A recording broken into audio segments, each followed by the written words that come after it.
Hello everyone, welcome to my stained glass tutorial. Audio is a little bad here, but all I was saying that I'm going to go to the glass shop and buy all my materials for the boxes.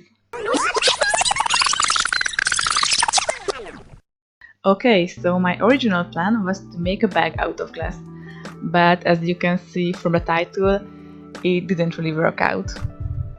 This shopping footage is from the beginning of March, so since then I actually had the time to finish the project. Yeah, that's my brother, he helped me with the filming, so that's why if you hear me saying bag instead of glass.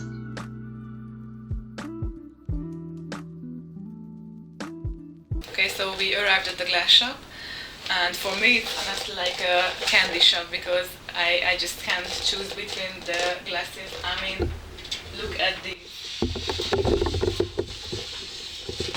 Like, oh my god, what the texture and color. And this is the storage place. These glass sheets are made in big factories, so you don't have to do it on yourself. And there are many different types of glass in regards to color, transparency, and texture. And I didn't actually know what color I wanted exactly, but I like the greens. I looked for a few options and decided what colors I'm gonna go with. Most of the time you don't need a whole sheet, but of course it always depends on the size of your work. So I asked them to cut it for the right measurement.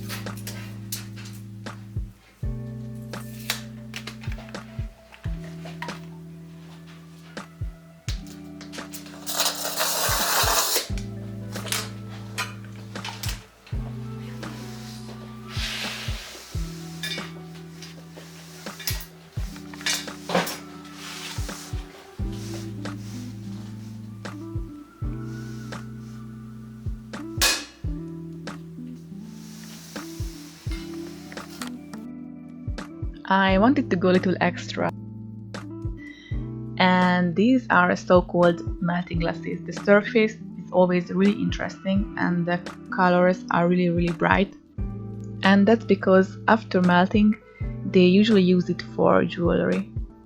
Really pretty. This is the pattern.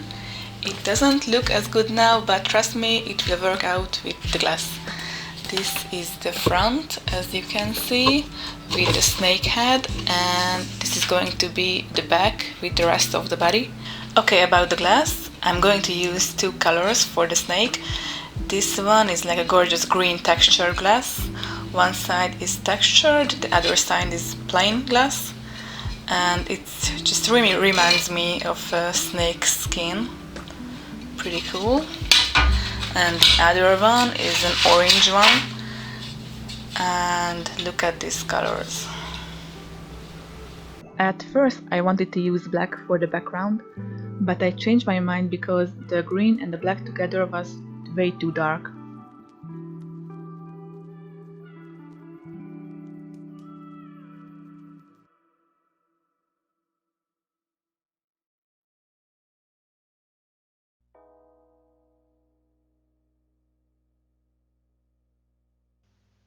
I drew the pattern on the glass, and this is a glass cutter. Then I cut out each individual piece. I think this is my favorite part of the process. I will show you guys in my next video, but the sound of the glass cutting is so satisfying.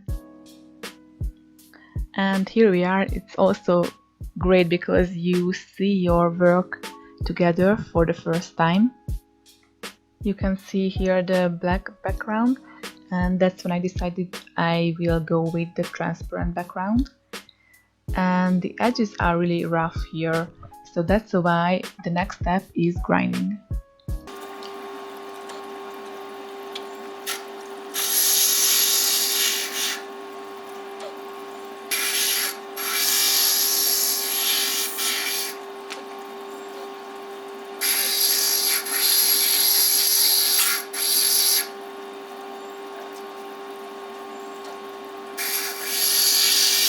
And now it looks something like this. With grinding, you have to go for the perfect fit because of the pattern. And because I didn't want to waste the other background, I decided to make another box with this pink-blue combination. The next step is foiling. You can see there is a thin copper foil and you have to wrap around each piece.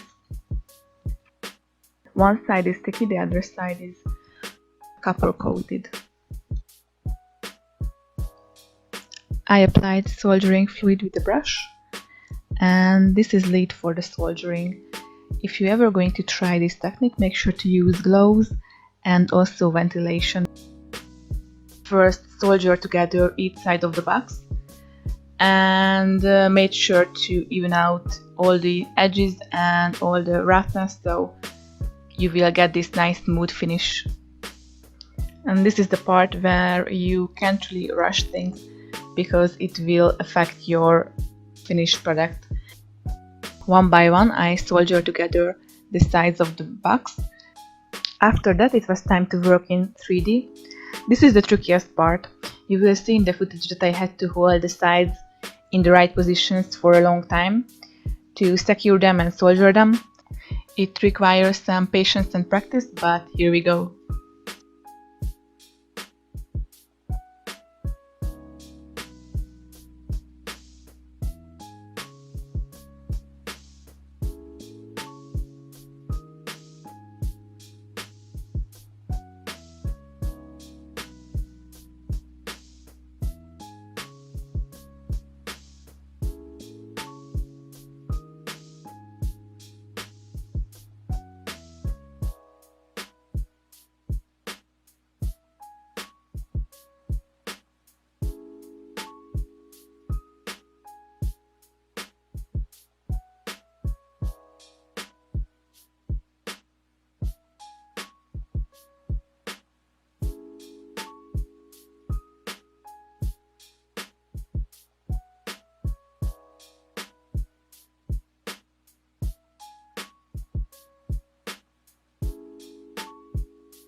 I have received word of a strange invention.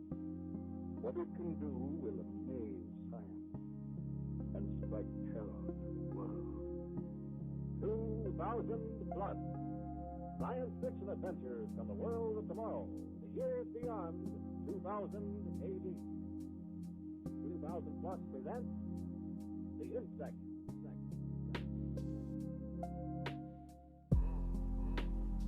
This happens to me all the time. I spilled out half of the soldering fluid while I was soldering, but it's okay. At the end, the boxes turned out to be pretty heavy. As you can see, they are 1.5 kilos, so I had to make sure to use a strong hinge. This is an old box, just for example. I used a thin tube and the wire. I soldered the tube to the upper side of the box, run through the wire, and then secure the ends of the wire to the bottom part of the box. And about the final steps, I applied black patina, I don't know how to pronounce this, but it's basically a tint for the soldering lines. And after that I make sure to clean and polish the boxes.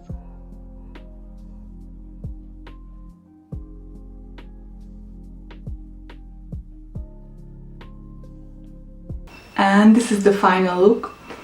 At first I was like, I don't know, I don't really like, I'm that kind of person who finishes something and then after I just don't really like it at first. But I don't know, I kind of dig it now. It's kind of cute.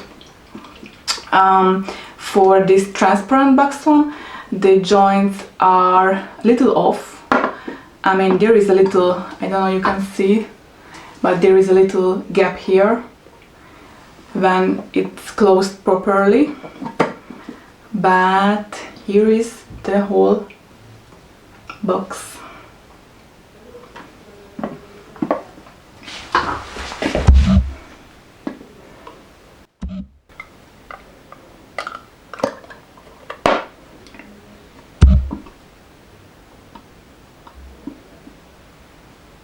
And this is the other one.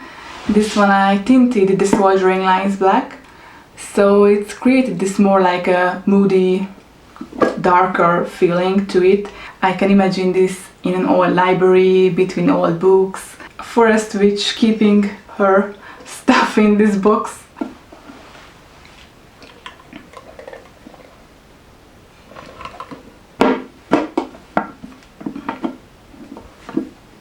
Thank you so much for watching, and let me know in the comments which box you prefer and why, and see you guys soon in the next video.